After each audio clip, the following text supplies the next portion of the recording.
Hey everybody, it's Catherine Bracey, Executive Director of the Tech Equity Collaborative. Thanks for joining us for our Ballot in the Bay Explainer. If you've been living under a rock, then you might not know that there's an election in 13 days, a very important election for a lot of reasons, not least of which is that there are very many important local issues for us to vote on. So while a lot of attention is being paid to the national race, to congressional races, we want to make sure that you all have the knowledge that you need to make informed decisions on the down ballot races, which are also very important for us as we think about, as Tech Equity, how we can grow a tech economy here in the Bay Area that works for everybody, so that as tech grows, more people benefit from that growth. So quickly, I'm going to pop up a set of slides here to walk through, and then we're going to introduce our special guest, Molly Turner. Here come the slides. So for those of you who aren't familiar with Tech Equity, we are a newish organization based in Oakland, but serving the entire Bay Area and hopefully soon more of California, that is mobilizing and engaging the tech community to build a more equitable and inclusive Bay Area. And we really focus on two main issues.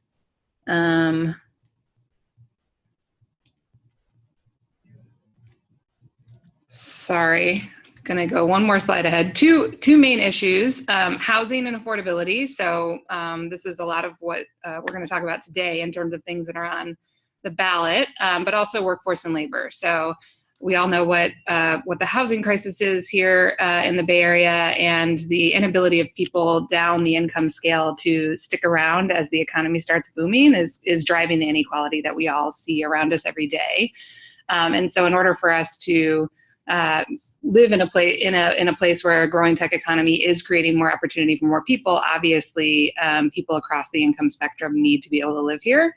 And we also focus on workforce and labor issues, which is basically, how do we make sure that every job is a good job? How do we make sure that everybody has the skills they need to be successful in a 21st century economy? And how do we make sure that we have a social safety net in place that makes it easy for people to transition into, what people call the future of work?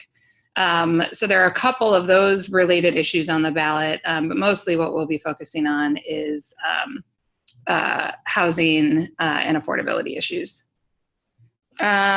So with that, I wanted to introduce Molly Turner. Hi, Molly. Hi, Catherine. Hi, everyone. Molly is most importantly a good friend of mine, but also a Bay Area policy expert. She grew up in Berkeley, was one of the first, or maybe the first, policy person at Airbnb when, we all know the kinds of local policy issues that a company like Airbnb faced here and around the world. She's on the executive board at Spur, which is, for those who don't know, a Bay Area-wide urban think tank. And she advises many startups on how to engage with local policymakers. So Molly knows a lot about the issues that we're going to be talking about here today, and in particular, how they have unique relevance with the tech community. So thanks for joining, Molly. I'm really happy to be here and happy to help folks navigate what always seems to be a very complicated ballot in California. Yeah. That is, I know many of you, I don't know if this is the same, but I moved here just about 7 years ago, and it was kind of overwhelming the first time I voted in California. So I definitely, this is sort of geared around what I wish I had known when I was first digging into local ballot measures 6 years ago. So before we start, I want to just run a quick poll to get a sense of where people are. So I'm launching a poll right now. So just full transparency, this is the first time we're using this webinar software. So apologies if there are any glitches here, but we are hopeful that this is gonna come off. So I'm launching a poll right now. I would love for all of you to just take a quick second to vote on how you feel about your preparation level for voting next week. Some of you may have already voted, in which case I would I would say I could vote right now if I needed to. Okay, great. Looks like everybody's in there. And Molly, I don't know if you can see the poll results, but it looks like most people are at, I've read up a little bit, but I'm still unclear on my decisions. That sounds about right. Yeah, which is great because you'll probably get a lot out of today, as will the people who are not prepared at all. And nobody says they feel like they could lead this webinar. So I don't know if I feel like I can either. yeah. So the other thing I want to let folks know about is that we do have an open Q&A, which you should see down. There's a little Q&A button at the bottom of your screen. If you have questions throughout, please feel free to drop them in there. Molly, I'm looking at the Q&A screen right now, and I will be throwing those into our conversation as we go. So please don't hesitate to just be asking questions along the way. Okay, so what's on the ballot?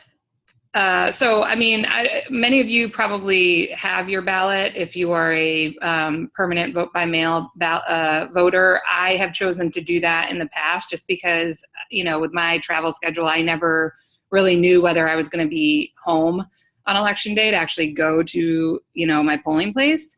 But also, you know, as you've seen, the ballot is pretty complicated, and I can imagine the people who go and vote in person are, you know, standing there for an hour, you know, filling out all of the stuff, and just having the ballot at home and being able to fill it out as you go and as you do the research is really convenient. So if you're not already set up to be a permanent mail by vote or vote by mail voter, you can do that, not for this election, but for future ones. It's really easy. So obviously we talked about the fact that there are some important congressional races on the ballot, but also, of course, we're electing a new governor. Governor Jerry Brown is termed out, so he is not even running for re-election right now. We've also got competitive supervisors races in San Francisco. For those of you who don't know, or Molly, it's the every other year, even odd districts is when those elections happen. So this year is even districts. Yeah. So 2, 4, 6, 8. And next year, is it next year? Because there's a mayoral election in San Francisco next year. Will there also be a supervisor election in 2019?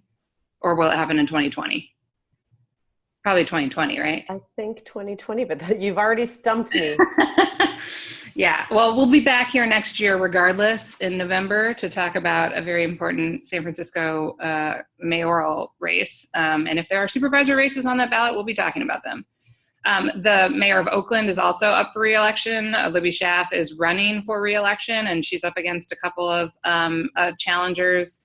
And then Oakland has a similar structure where they stagger the council races that are up. So this year in Oakland, there are also the even numbered districts up for re-election, and then just a ton more. So I will just say we're only covering San Francisco, Oakland, and Berkeley ballot measures and the statewide ballot measures. We are not getting into any other jurisdictions, unfortunately. Hopefully we'll be able to expand our coverage in future years. And we're also not getting into any candidate election conversation. So this conversation will really only be on ballot measures, but there's enough there to cover for an hour. So let's talk about ballot measures. So there's a couple things to keep in mind when you're looking at ballot measures. Usually the questions require a simple majority 50+1 vote, but sometimes it requires 2/3 majority. And Molly, I'm wondering if you can just say a little bit about when that is the case. So for the measures on the ballot this year that require 2/3 majority vote, that's because they're passing a new tax, and California has a law that requires a 2/3 vote to pass a new tax, unless it's a certain kind of tax. I won't go into a lot of detail, but there is a pending court case right now that would allow certain kinds of taxes to pass by a 50+1 vote. And so if some of these taxes pass with just over 50%, but under the 2/3 threshold, they may be caught up in some legal battles over the next year or two. But don't worry about that right now. Vote for the tax if you like it. Don't vote for it if you don't, and then we'll see what happens in the courts later. Yeah, and that law that Molly was talking about, I think that's Prop 13, right? That included a little known clause that requires all taxes to be passed with a 2/3 majority. It was also the law that famously pegged property taxes to the value of the property when they were purchased. And we, of course, are running a ballot measure that will be on the ballot in 2020, stay tuned, to start reforming Prop 13. So hopefully, right now as it stands, because of the court case, we only need 50+1 to win. So hopefully that court case, that ruling stays in place. So a couple other things about ballots. If it's passed, it's locked in. And there are some cases in which the legislature, either local city councils or the state, can reform laws that are passed by ballot measure, but it's very hard for them, impossible for them to repeal. And oftentimes they'll be written into the ballot measure language that the legislature, that if they want to make changes, it has to go back to the ballot. Which is why you see a lot of stuff on the California ballot oftentimes. And it's one of the reasons that a lot of people, good government organizations, including Spur, and Molly, I'm going to ask you to speak to this in a second, often evaluate their endorsements for certain measures based on whether it's something they feel that should be directly in front of voters or it should be something that the legislature should be dealing with. So Molly, can you just weigh in on that piece a little bit? Sure. So as Catherine just said, some laws and most laws in the state can be passed by the state legislature or your local legislative body. In Oakland and Berkeley, that'd be the city council. In San Francisco, that would be the board of supervisors. Some, like a new tax, are required to go to the ballot, or maybe an amendment to the state constitution. Stuff like that would have to go to the ballot and be voted on by all voters. The reason why I like to ask whether or not something should be on the ballot is because, as you may experience in going through the ballot this election, there are a lot of issues that are very complicated that even an expert has a really hard time understanding. And it's not always great to ask the voters to figure out very complicated policy measures when we elect officials to represent us to do that. So if it's something that could have been figured out by the legislative body, I'd like them to do their job. And if they don't, then I elect someone else to do that job better. However, there are some issues that just do not have very powerful, organized political constituencies, and therefore do not fend well in legislative bodies or in budget processes. And that's why occasionally measures that could have been dealt with, or issues that could have been dealt with by a legislative body, end up on the ballot because the supporters of it think that the voters actually feel more strongly than their elected representatives do about the issue. So we're going to talk about that a little bit on some of the measures, whether it needs to be on the ballot or not, and how it ended up on the ballot. A lot of times, if it didn't need to be on the ballot, it is because it's the result of a lot of political gamesmanship that's happening in the legislative and negotiations. We're going to get into that as we go through. Doesn't show up in any ballot guide, but there's always behind the scenes drama, and we will try to illuminate some of that for you as we go through some of these measures. So speaking of measures, let's look at what's on the statewide ballot. And I'm going to run another poll right now just to get a sense of where people are on this one. There's 11, is it 11? Because we lost one, 9. Yeah, so there's 11 measures on the ballot statewide this November. And we are hoping we're going to cover the ones that intersect with tech equities issue areas that I mentioned earlier, housing and workforce and labor. But we do want to understand where people are really confused, where they're really looking for input. So if you can go ahead and take a second to just mark the one that you have extra questions about that you want us to spend some time on.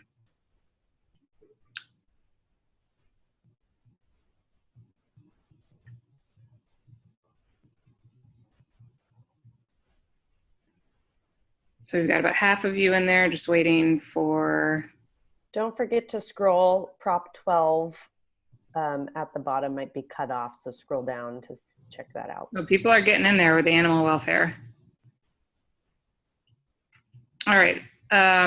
So there's a few more people who haven't voted, but it's looking like the ones that everybody wants to understand are Prop 3, or that are getting the most votes here.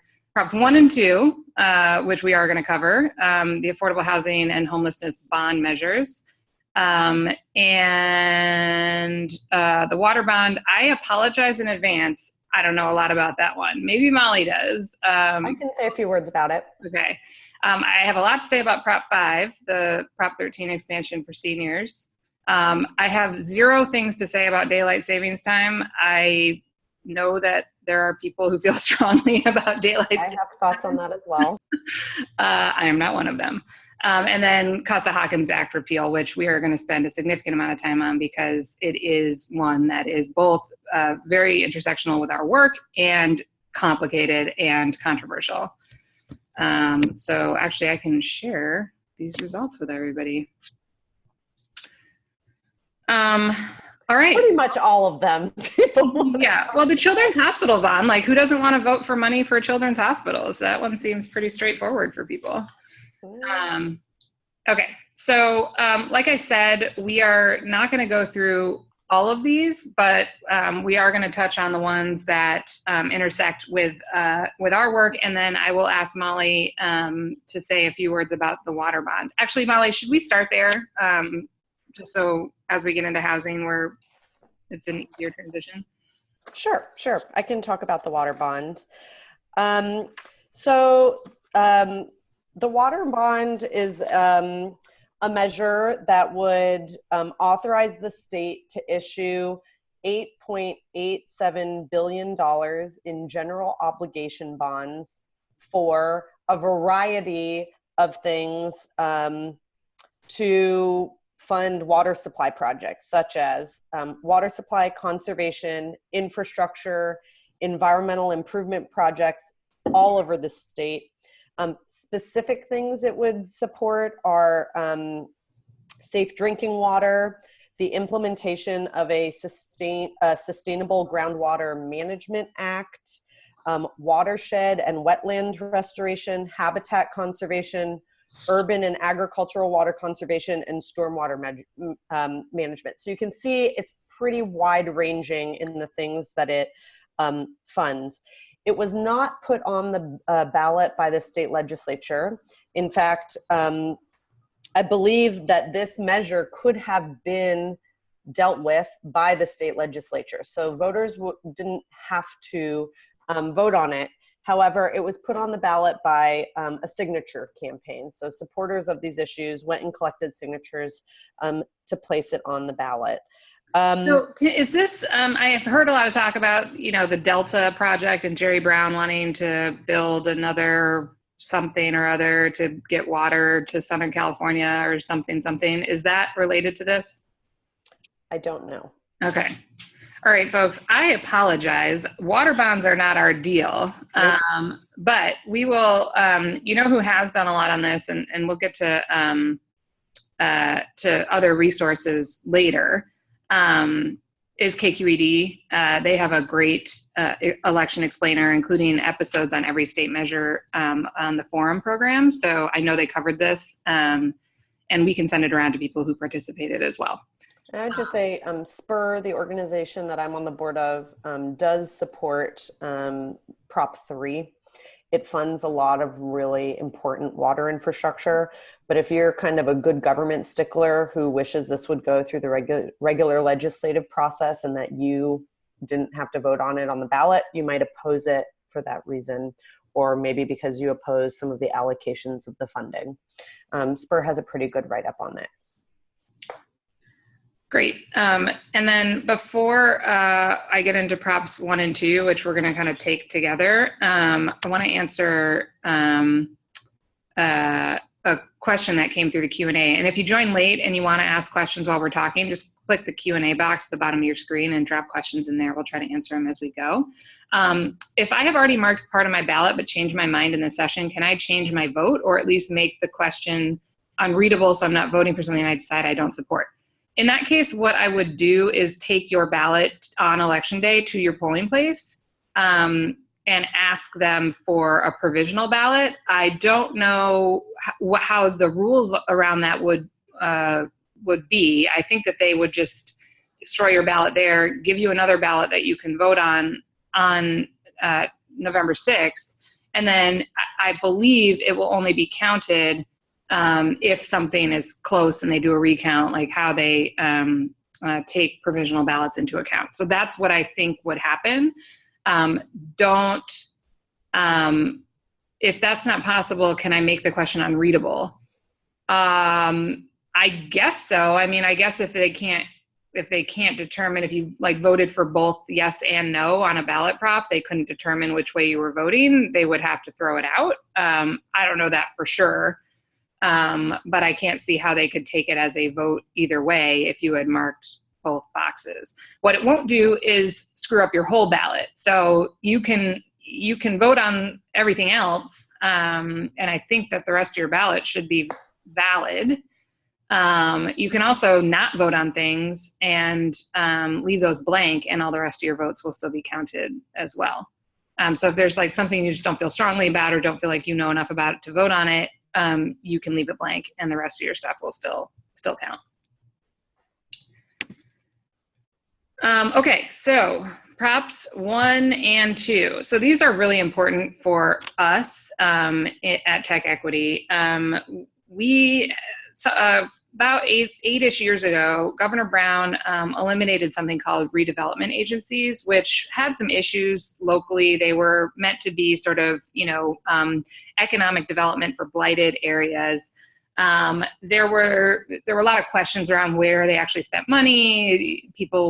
They were just controversial in many ways. But one thing they did that was actually really good was that they provided $1 billion a year in capital for affordable housing developers in order for them to actually make new projects viable. Affordable housing developers have to get money from sort of non-private market sources in order to make projects viable, because they're not going to get the returns based on who they're renting to. The people they're renting to just can't afford to pay what it would take to make private funding viable. So they rely on public dollars heavily in order to make projects work. The redevelopment agencies were providing across the state $1 billion a year in capital for those developers. When that went away, new development of affordable housing went away pretty much not almost completely, but they lost a lot of money. It was their biggest source of state funding for affordable housing development. And if you look at graphs, I don't have one in this deck, but there is a chart that basically shows redevelopment funds going away and the rise in homelessness basically following right on the heels of that. So there is a correlation between the two. This first bond measure, Proposition 1, was very important, was put on the ballot by the legislature last year as part of the housing package. It was this big package of laws that the legislature passed around housing. First, the most important in a generation package of laws around housing. And this bond measure would be the biggest source of new funding from the state for affordable housing development since redevelopment went away, for sure. So this is a really important source of capital for affordable housing developers. It includes $3 billion for the capital for affordable housing developers and $1 billion for veterans housing. So just know that $4 billion is in total, but 3 of it's for affordable housing developers and $1 billion of it is for veterans housing. We're a hard yes on this one. We honestly think that we need more sustainable sources of revenue streams. So bond measures are really one-time funds. Once you take that loan out and spend down the $4 billion, it's gone. And we need a lot more than $4 billion to get out of the housing crisis that we're in. But in the meantime, we need money wherever we can get it. It's obviously an emergency situation. We are going to be working next year, hopefully, on legislation that would bring back some version of redevelopment. So there would be sustainable revenue streams for affordable housing development. And then long term, if we pass this Prop 13 reform that we're working on for 2020, there will be a significant amount of money in there that could be used for affordable housing development as well, sustainable. In the meantime, we need money now, and this is a good source of it. Molly, anything you want to add on Prop 1? Nope, I think you summarized it well. So vote yes. That's an easy one. Prop 2 is slightly more complicated. So Prop 2 is a bond measure or a reallocation of money that was already raised through a tax passed on high income earners a couple of years ago. I don't know, some in the last 10 years, that was earmarked for mental health services. And the legislature wanted to reallocate some of that money for housing assistance for homeless people. And they got sued. And there were people who claimed that was not in line with the original purpose of the money. And so the state couldn't use it to build housing because I guess in their mind, building housing for people who are experiencing homelessness did not align with the goals of that initial tax. So what the legislature decided to do is just put it on the ballot to get approval from the voters to use the money to spend on housing. So it's for homeless people, and to include things like wraparound services, mental health services for those who are experiencing mental health issues and are homeless, to help them get back on their feet.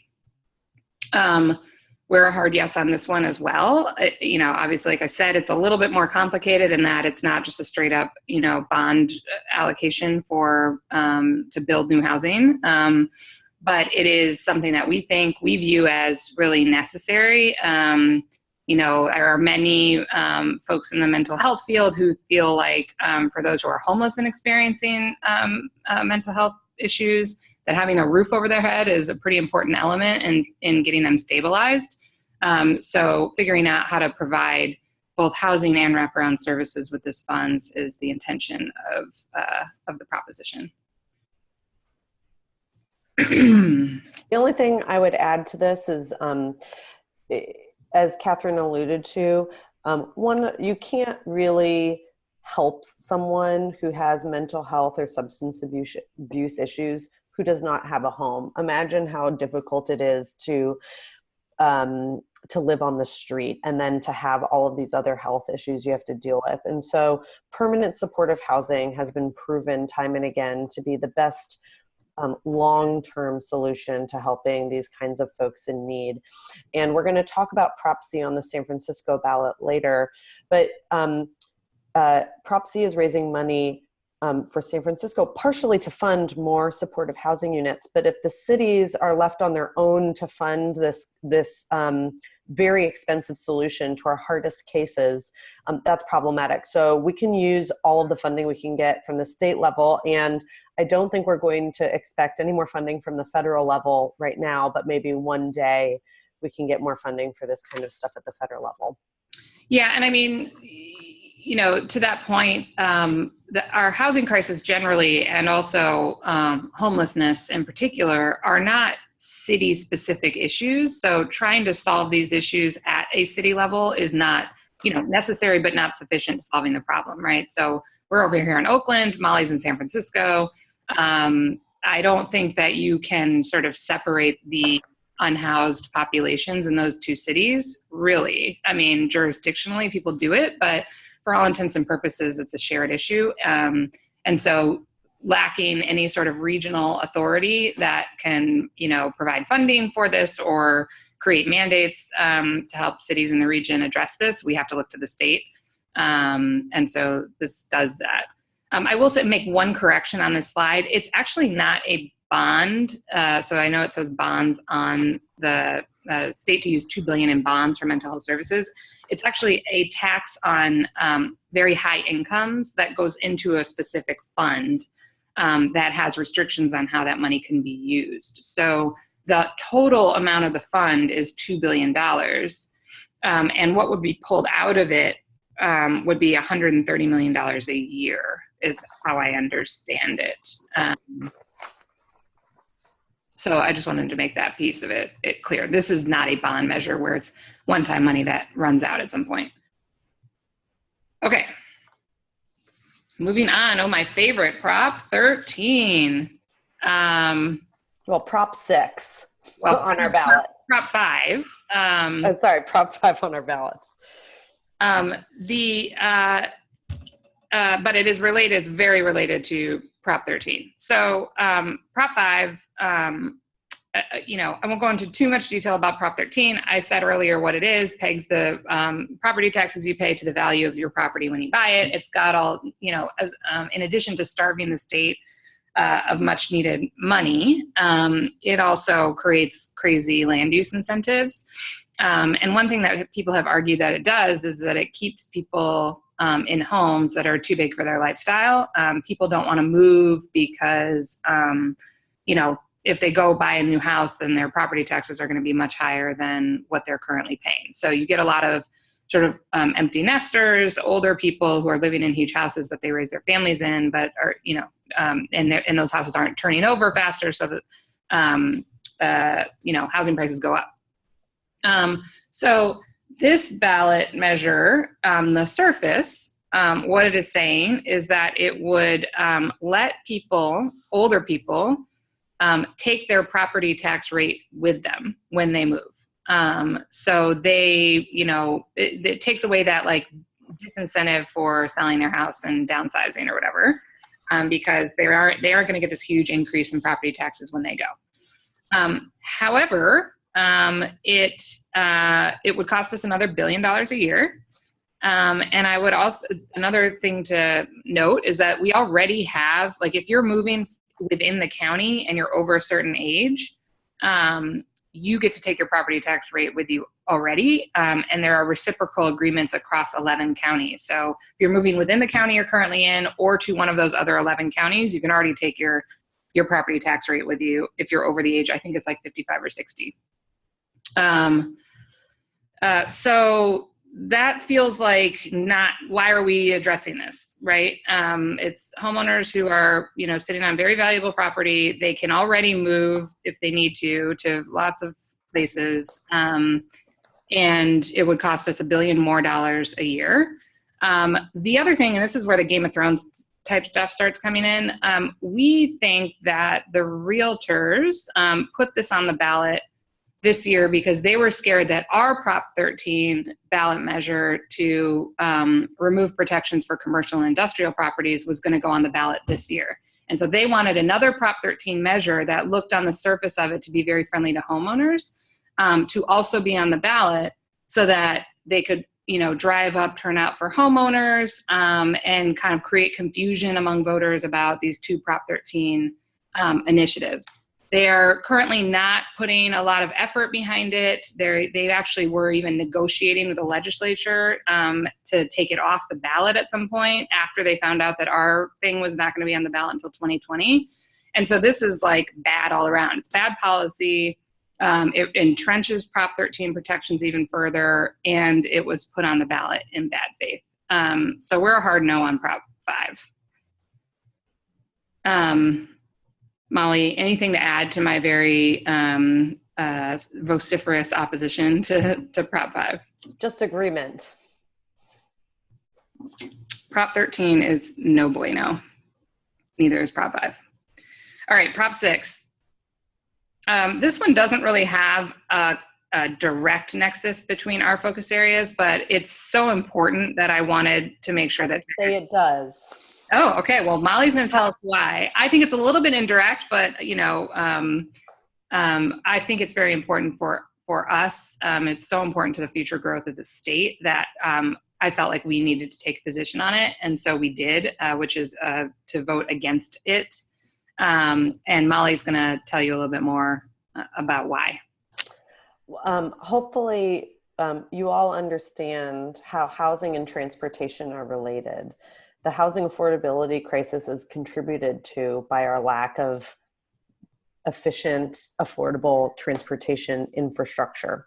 If you can't afford to live in the city center and have to live far away from your job, you rely on good transportation infrastructure to get from your more affordable home to your job center. So transportation and housing affordability are absolutely linked. This measure is a response to a law that was passed in the state legislature last year. It was a massive compromise done with heavy negotiations in the legislature to pass perhaps one of the biggest investments in our transportation infrastructure in the state ever. The day after it was passed, the California Republican Party leaders put in motion a ballot measure, which you see before you now, to repeal that law. Part of it is a political tactic to get more anti-tax right-wing voters to the polls for this election to turn out for some other things that are on the ballot, namely governor, senator, etc. But part of it is a real opposition to taxes. And a gas tax is a tax that, in fact, does impact ordinary people's pocketbooks on a daily basis. You're paying more for tax. But this tax pays for a lot of really important infrastructure improvements, not just for our roads and highways and all of the infrastructure that our cars depend on, which are in crumbling conditions throughout the state, but also for public transportation infrastructure improvements, of which we need many. Our bridges, everything you can imagine is partially funded by this tax. So that's why I would recommend a strong opposition to Prop 6 so that we can maintain the gas tax and maintain our funding in all of this really important infrastructure. So Molly, we have a question regarding Prop 6. More specifically, funds for transportation infrastructure. What's the best way to keep tabs on how those funds are being allocated and the projects and infrastructure improvements that are coming out of the tax? That's a good question. So it sounds like this person has been exposed to many of the Prop 6 campaign arguments, which is that there's not enough oversight into how these funds are going to be spent. And this is because some jurisdictions would like more spending on highways, while other, perhaps more urban jurisdictions would want more spending on public transit and trains. I am not convinced that oversight is a problem here. The state already has a variety of different entities that oversee infrastructure spending for transportation, and our transportation infrastructure needs are going to change significantly over the future as new forms of transportation are introduced. So I think that's a bit of a red herring argument about how if someone did want to track, what is it going to be? How to track it? Yeah, like I want, well, I don't. I'm speaking for others. I want a second, BART tube under the bay, or I want to extend BART to Marin or whatever. Is there any way to keep track of what projects are actually going to be invested in? I mean, I assume that there's some way to dig into the state's budget via the website, or Department of Transportation will have something on their website about it, but I'm not sure how up to date it is. That's a good question. I don't know how easy it is for the average voter to find out how all of that spending is allocated, because it's being given to so many different jurisdictions. But I would imagine that the opposition campaign to Prop 6 probably has some information on that on their website, given that I this know is there such a strong criticism of the anti-gas tax folks. yeah, and I know there are projects that are already underway, and that's been one of the arguments. It's So like funding, I mean, projects that are already underway would have to halt as of January 1 if this proposition passed. So not a complete answer to your question, but we will track down whether we can find a site. I also think if you look on the Department of Transportation's website, you might be able to find more information there about how what projects are currently underway. Oh, it's time for the big one. Prop 10. So this is, between this and Prop 6 on the gas tax, probably the most controversial of the statewide ballot measures this year. It would, as I'm sure all of you know by now, if you watch TV, you've seen an ad for or against Prop 10.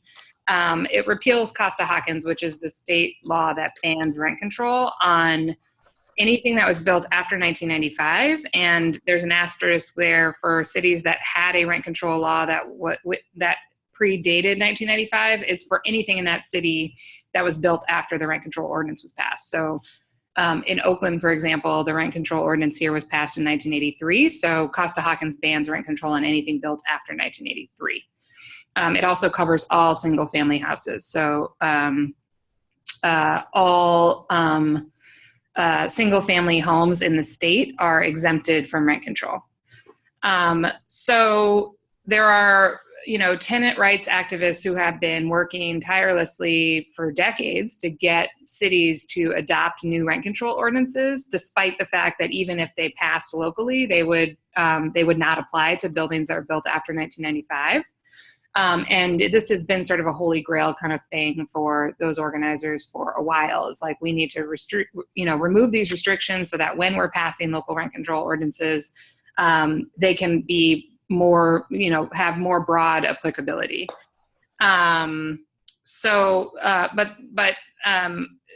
We should be clear on some of the facts around rent control in the state. Only 15 cities in California, despite those decades of organizing, have rent control ordinances on the books currently. And I think it's something like 15% of the state's renters are covered by rent control. So currently, all of that work to sort of pass local ordinances, a lot of really great effort by on the ground organizers, but it's really hard to get local ordinances passed for rent control. If this proposition passed, what it would do, and there's a lot of confusion about this, it would not put into place rent control. It would roll back a restriction for local governments to impose their own rent control or broader rent control than they already have. It doesn't say anything about what those rent control regimes would look like. That would be left up to the local government, and there hasn't been much conversation at all in this campaign about what those rent control regimes would look like. And there are many people who are very nervous about what that would mean for our ability to build new housing, because investors, the people who finance housing development, including affordable housing development, look at what the returns will be over time. And if they are thinking, oh, it's going to be, the rents are not going to go up as we might expect over time, then I'm not going to make the money back on this project that I need to make back. So I'm not going to finance it. And so there's a lot of concern that that funding would dry up even more than it already has. So there's also been talk about what it would do to current stock. So, landlords know that they can't increase rent. Then they'll, take their property off the market, turn it into a condo, decide they want to move into it, whatever, just get out of the landlord business altogether. So there have been kind of arguments on both sides. There frankly isn't a ton of really good research and literature on the effects of rent control on housing stock, which is part of the problem here. But in the situation we're in right now, undermining development makes us really nervous at Tech Equity. However, we also recognize that we're living through an unprecedented displacement crisis, and that we do need protections for tenants. And so our position, and this is where, Molly is going to end up disagreeing with me, our position has been neutral. We think that good people can disagree on this one, and we decided not to take a strong position. We're frankly keeping our powder dry until next year in the legislature, where we think we can pass even broader rent stabilization laws that will apply across the state. As I said before, Prop 10 only removes a barrier. It doesn't actually, on day one, nobody has new rent control protections. Unless you're in Berkeley. Yeah, unless you're in a city that has another thing on the ballot, but we'll get to that when we talk about Berkeley. So it's, it's a tough one. Molly's here, and I know she thinks it's less tough than I do. So I'm going to let you state your opinion on this one, Molly. Well, a couple additional thoughts that I think are helpful to folks as they grapple with this. There's the issue of protecting the existing rent control units that cities that have rent control laws have. So in San Francisco, for example, there are a lot of rent control units already on the market, and this would not affect how those are protected and the tenants that are in them and the protections that they receive. What this would do is allow for all kinds of new units, including single family homes and duplexes and brand new construction, to fall under rent control as well, if a city should decide that that's what they would like to do. And that's in fact what the city of Berkeley has on their ballot right now. So if Prop 10 passes and the city of Berkeley's ordinance passes, which we're going to talk about in a little, pretty much every unit in Berkeley is going to be rent controlled at some point. Another thing that's worth, I think, understanding, as much as many of us do not like this, the way housing is produced in the United States, except for affordable housing, which relies on a variety of government subsidies and tax incentives, is through a capitalistic market-based approach to housing. Our housing market is a market for investors to invest in housing and make a profit. And that leads to a lot of problems, but that's how our market works. And so the research that has been conducted on the impacts of rent control a lot of it has demonstrated that rent control has the effect of lessening the production of new housing units, because, as Catherine explained, investors have less certainty about what their returns on investment will be. Not just because the returns will be lower, but if all of these cities have the ability to change their rent control laws on their own all the time, then over time there's a lot of uncertainty. As you're building a building, you're thinking about 5, 10, 20-year time horizons, and you don't know how those laws will change over time. So there is, I think, very legitimate arguments that this could impact the production of new housing, which is an essential way for us to build our way out of this housing affordability crisis. And then the last thing I would say that has influenced my thinking on this a lot is over the past year or so, we've seen a lot of movement, partially supported by the Tech Equity Collaborative, to pass new laws at the state level that take control away from local municipalities throughout the state on housing. Because there are a lot of cities around the state, particularly smaller cities and suburbs, that have opposed any form of new housing construction, including affordable housing construction. And some state legislators have tried to close some of those loopholes to basically force every city in the state to build their fair share of new housing.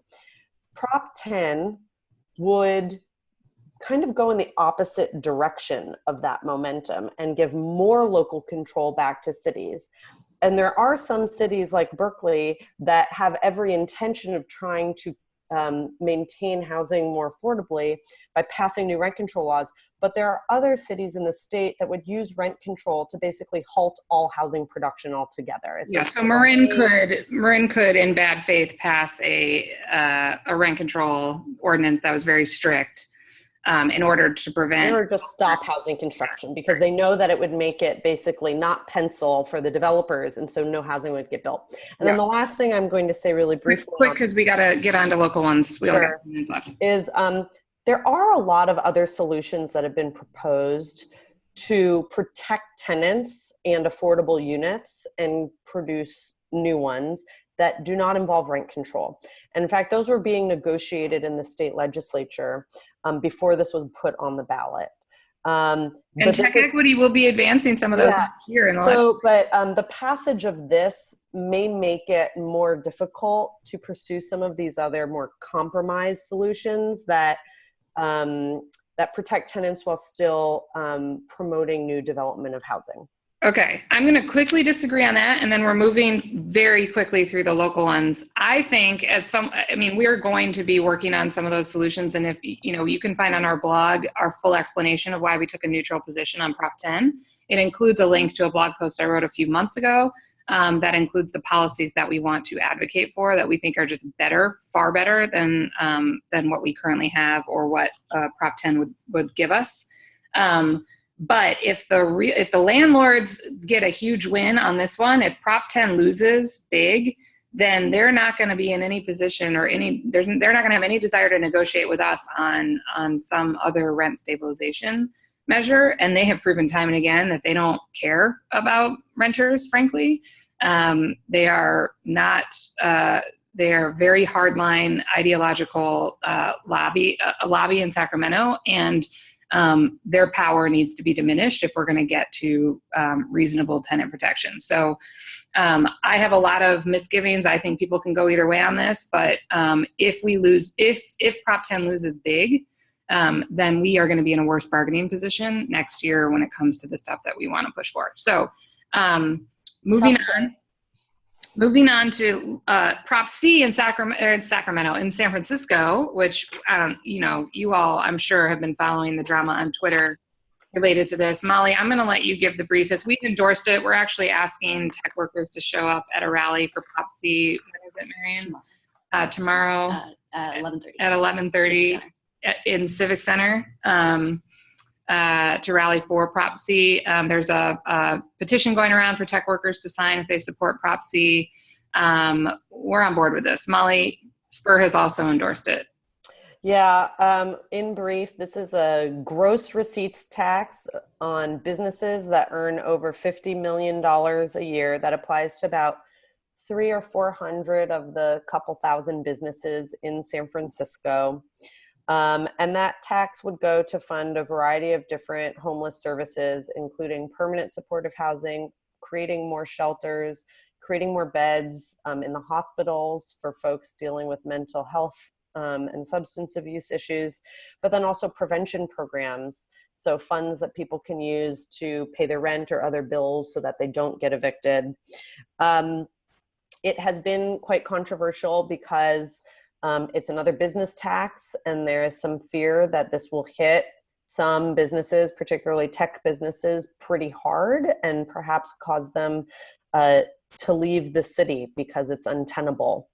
However, the City Economist issued a report on this that found that that estimated that the impact on jobs in San Francisco would be about 0.1%, which in my view is pretty negligible.